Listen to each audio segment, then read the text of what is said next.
इस दुनिया में सब कुछ बराबर नहीं मिलता, लेकिन हर किसी को अपने कर्म बदलने का मौका जरूर मिलता है। आप में से कई सारे लोग सोचते होंगे कि ईश्वर ने सबको एक समान क्यों नहीं बनाया, उसने सबको एक जैसी सुविधा क्यों नहीं दी। ईश्वर ने ऐसा इसलिए नहीं किया है क्योंकि सभी के कर्म एक समान नहीं है। एक दिन एक अमीर आदमी भगवान शिव के दर्शन करने के लिए मंदिर में गए। इस अमीर आदमी ने बहुत ही महंगे जूते पहन रखे थे और उसने ऐसा भी सुना था कि इस मंदिर में अक्सर चोरी होती रहती है। इस वजह से उसका मन नहीं हुआ कि वह अपने कीमती जूते वहाँ बाहर छोड़कर चला जाए। जूते पहनकर वह मंदिर में नहीं जा सकता था और उसे ऐसे ही बाहर छोड़कर वह जाना नहीं चाहता था। अब वह करे तो क्या करे, वह बड़ी दुविधा में पड़ गया था। थोड़ी देर सोचने के बाद उस अमीर आदमी ने मंदिर के बाहर बैठे एक भिखारी से बात की। अमीर आदमी ने उस भिखारी को अपने जूते संभालने के लिए दे दी। भिखारी भी जूते संभालने के लिए राजी हो गए।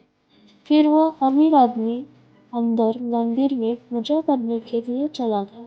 पूजा में बैठे बैठे उस अमीर आदमी के मन में ख्याल आया कि भगवान ने कैसी विषम दुनिया बनाई है। मेरे जैसे कई लोगों को पैरों में कीमती जूते पहनने लायक बनाया है, लेकिन उस बेचारे भिखारी जैसे अनगिनत लोगों को रोटी खाने के लिए भी भीख मांगनी पड़ती है। वो अमीर आदमी मन ही मन भगवान से फरियाद करते हुए बोला कि आपने सब लोगों को एक समान क्यों नहीं बनाया, आपने सभी को एक जैसी सुविधा क्यों नहीं दी। फिर उसने मन ही मन तय किया कि यहाँ से वापस जाते समय वो उस भिखारी को 500 रुपये देकर जाएगा। पूजा खत्म होने के बाद जब अमीर आदमी बाहर आया तो न उसे अपने जूते दिखे, ना ही उसे वो भिखारी दिखा।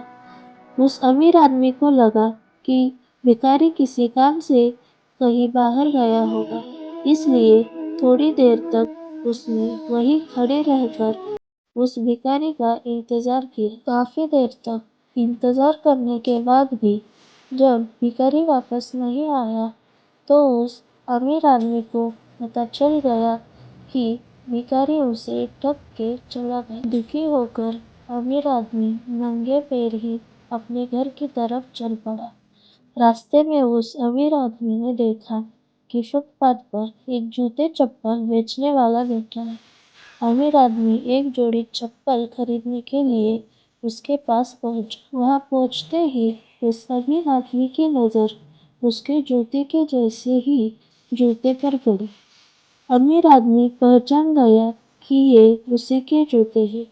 पूछने पर बेचने वाले ने पहले मना किया, लेकिन बार बार पूछने पर और दबाव देने पर उसने माना कि यह जूते उसे एक भिखारी 500 में बेच कर गया है। अब वह अमीर आदमी बिना चप्पल खरीदे मुस्कुराते हुए वहां से अपने घर की तरफ नंगे पैर ही चला गया। उसे भगवान से की गई अपनी फरियाद का जवाब मिल चुका था।